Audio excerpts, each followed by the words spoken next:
والے ہیں آپ،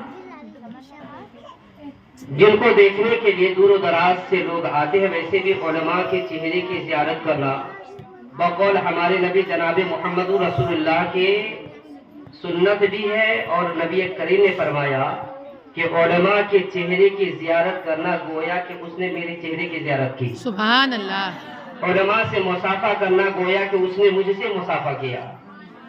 علماء کی مجلس میں بیٹھنا گویا کہ وہ میری مجلس میں بیٹھا. سبحان اللہ. دنیا کے بڑے بڑے دولت مند آ گئے، بڑے بڑے سروکار آ چکے، بڑے بڑے پیسے والے بھی آ چکے، مگر باہر ٹوٹی چٹائی پر بیٹھ کر دین کی باتیں بتانے والے علماء کے مقام کو میرے آقا نے جو بلند فرمایا، یہ نہیں فرمایا کہ کسی دولت مند کے ہاتھ سے مصافحہ کرو گے تو نبی کریم سے مصافحہ کرنا ہوگا. یہ نہیں فرمایا کہ کسی دولت مند کی مجلس میں بیٹھو گے تو پیارے آقا کی مجلس میں بیٹھنے کا جیسا ہوگا، بلکہ مصطفیٰ جان رحمت نے فرمایا کہ اگر تمہارے قوم کے علماء ہو اور غریب سے غریب ہو، اگرچہ وہ ٹوٹی چٹائی پہ بیٹھتا ہو، مگر تم مصطفیٰ جان رحمت نے ان کا مقام اتنا بلند فرما دیا کہ تم ان سے مصافحہ کرتے ہو. اگرچہ تم ان سے مصافحہ کرتے ہو، مگر تمہیں مصطفیٰ جان رحمت سے مصافحہ کرنے کا ثواب ملتا ہے. سبحان اللہ. ان کی مجلس میں بیٹھتے ہو مگر تمہیں مصطفیٰ کی مجلس میں بیٹھنے کا ثواب ملتا ہے. ذرا سوچو مسلمانوں، ہم نواسۂ رسول کی مجلس میں بیٹھے ہیں، ہمیں کتنا بڑا ثواب مل رہا ہوگا اور ہمارے اعمال میں کتنی نیکیاں جمع ہو رہے ہوں گے. بے شک. اس کی کبھی فکر کیا آپ نے؟ کبھی نہیں سوچا.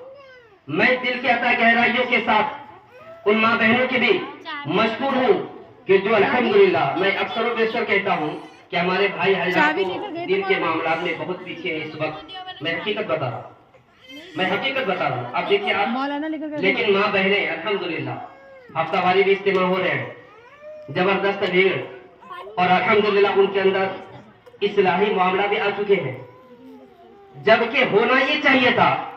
اور رجال قوامون علی النساء کے تحت مرد کو ان کاموں میں آگے ہونا چاہیے تھا تاکہ اپنی عورتوں کی اصلاح کر سکے، مگر افسوس، سب افسوس ہے کہ عورتیں آگے مرد پیچھے ہو گئے. کربلا کے میدان کا معاملہ ہے نا، آپ دیکھو. لہذا مسلمانوں، اگر حسین اور اہل بیت اطہار سے محبت ہے، اپنے نبی سے محبت ہے، تو دنیا تجھے کچھ نہیں دے گی.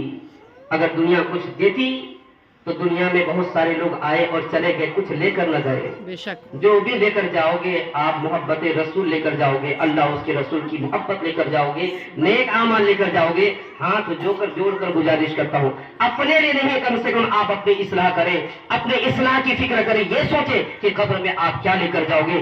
صرف اور صرف آپ کے ساتھ جو جانے والے ہوں گے 15 سے 21 میٹر کے کپڑے ہوں گے، وہ بھی سستے سے سستے، زیادہ سے زیادہ مہنگا.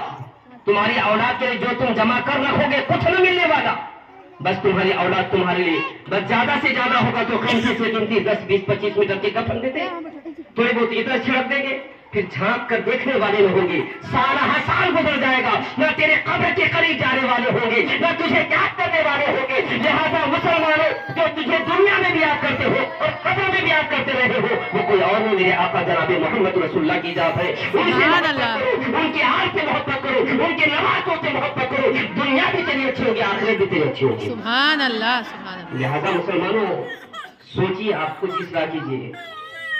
دنیا میں ہر انسان ایک طرح نہیں ہوتے، دولت مند ہے، غریب ہے، امیر ہے. اللہ نے ہر طرح کے لوگ بنایا، تو اب دولت مندوں کی ذمہ داری ہے اپنے غریبوں کی عزت و احترام کرے، اور غریبوں کی ذمہ داری ہے کہ اپنے بڑوں کا ادب و احترام کرے، ان کی دولت کی عزت و احترام کرے. ہمارے نبی، ہمارے اسلام کا دستور ہے، ہمارے نبی کا فرمان بھی ہے. لہذا میں تقریر نہیں کر رہا ہوں، بس یہ کہ جو یاد مصطفیٰ، اب دیکھو ابھی بولے تھے اے بچے، اگر اب آواز نکلی